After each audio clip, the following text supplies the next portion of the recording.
1,5 cm de long, moins d'1 centimètre d'épaisseur. Elle est le prédateur des cultures, la punaise diabolique, celle qui cause des millions d'euros de dégâts dans l'arboriculture, le maraîchage ou encore la viticulture.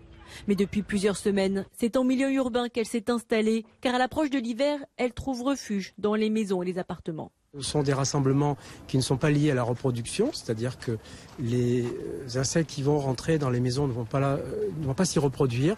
Ils vont simplement attendre la belle saison pour pouvoir sortir et se reproduire sur les végétaux dont elle se nourrit. Inoffensive pour l'homme, la punaise diabolique ne pique pas, ne transmet pas de maladie, mais l'odeur de ses défenses chimiques peut provoquer des allergies.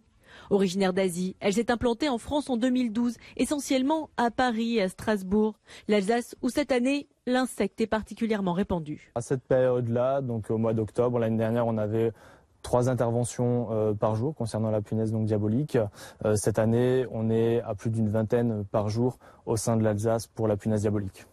Donc on parle vraiment d'infestation en Alsace. Et avec le réchauffement climatique, la population de punaises diaboliques devrait encore se développer. Et les rassemblements d'automne devraient être de plus en plus importants.